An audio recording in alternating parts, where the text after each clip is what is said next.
Get ready to dip into a flavor explosion. Today on Bake Eat Review, we're making a baked vegan buffalo bean dip. Let's get started by chopping our garlic, peeled potatoes, onions, and kale. You could do this recipe without kale. It holds up well.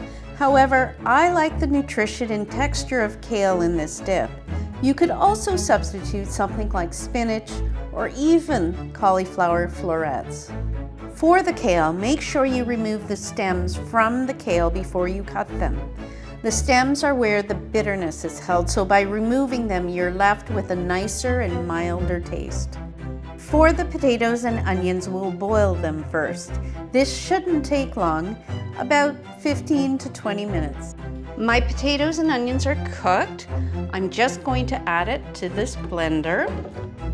And then next, all we have to do is add in all our ingredients to this blender. I'm going to add my cashews just as is. I have a high-speed blender.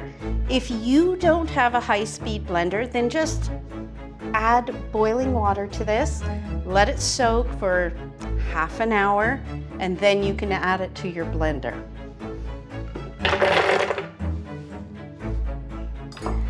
There's my garlic.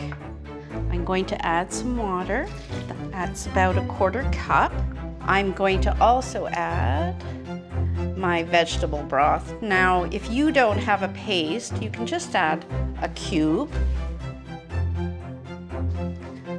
I have 1/4 cup of almond milk.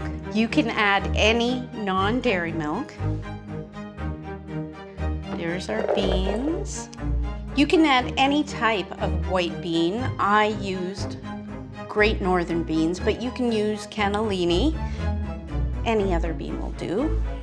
I'm gonna add some hot sauce. And now we're set to blend. You simply want to blend it all up until everything is a nice thick consistency. Doesn't that look great?